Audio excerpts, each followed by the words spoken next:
اگر آپ ڈپریشن یا انگزائٹی کا شکار ہیں تو یہ ویڈیو اینڈ تک ضرور دیکھیے گا۔ انسان سمجھتا ہے کہ ڈپریشن اور انگزائٹی کی جو اصل وجہ ہے اس کے گھر میں لڑائیاں، اس کے گھر میں جھگڑے یا دیگر معاملات جو نجی معاملات اس کے خراب ہوتے ہیں، لیکن ڈپریشن اور انگزائٹی کا دور دور تک ان معاملات کے ساتھ تعلق نہیں ہے۔ میں آپ کو یہ سمجھانے کے لیے کہ ڈپریشن اور انگزائٹی ایکچولی ہوتا کیسے ہے، میں آپ کو ایک مثال دیتا ہوں۔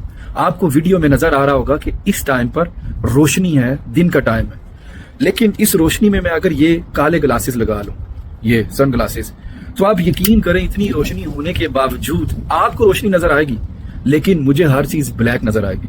اور اگر رات کا وقت ہو تو میں یہ نائٹ گلاسز لگا لوں تو مجھے سب کو ڈارک نظر آ رہا ہوگا، اندھیرا نظر آ رہا ہوگا، لیکن مجھے ان گلاسز کی وجہ سے روشنی نظر آ رہی ہوگی۔ بالکل اسی طرح انسان اپنے دماغ میں کچھ فلٹرز لگا لیتا ہے۔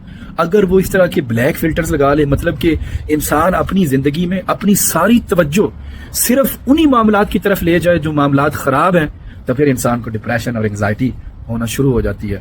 اور جب انسان صرف انہی معاملات کے اوپر فوکس کرتا ہے نا، تو انسان کا برین اس کو وہی چیزیں دکھاتا ہے، ویڈیوز ویسے دکھائے گا، معاملات ویسے دکھائے گا جو اس کو مزید ڈپریشن اور انگزائٹی میں مبتلا کریں گے۔ اس لیے جو آپ کے ذہن میں یہ کالے فلٹر لگے ہوئے ہیں ان کو ریموو کریں، اللہ پر توکل کریں، یقین کو کامل کریں، آپ کو انگزائٹی میں بہت ہیلپ ہوگی۔ اگر آپ کسی ایسے شخص کو جانتے ہیں جس کو انگزائٹی ہے تو یہ ویڈیو ان تک ضرور شیئر کیجیے گا۔